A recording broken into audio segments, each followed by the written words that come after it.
Let's quickly decode this massive 14-point U.S.-Iran Memorandum of Understanding and what it actually means for everyone. Just 60 days. That's the insanely tight deadline they've set to lock in a permanent peace agreement. This official leaked document is the literal blueprint for an immediate end to hostilities on all fronts. The first 3 points demand an immediate end to the conflict, including Lebanon, with total respect for sovereignty.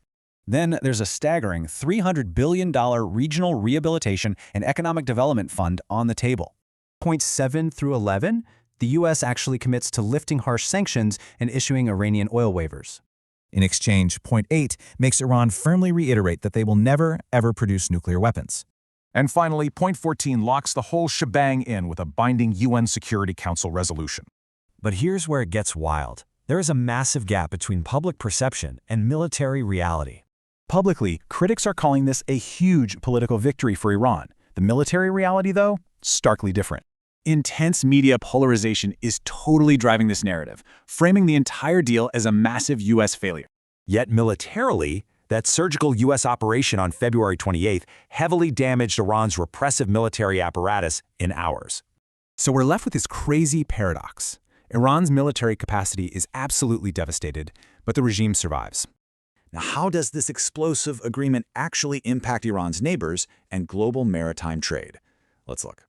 For starters, this conflict completely shattered the UAE and Qatar's carefully built image as untouchable safe havens.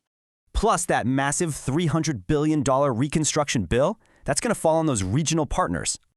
The timeline is totally wild. The U.S. naval blockade has to be completely lifted in just 30 days.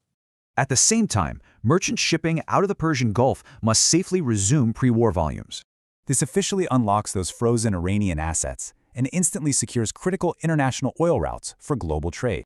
But with the weakened military and lifted sanctions, what actually happens to Iran's internal opposition now? We're watching a super fragile peace, balancing a decimated military apparatus against an absolute flood of economic relief. So here's the ultimate question.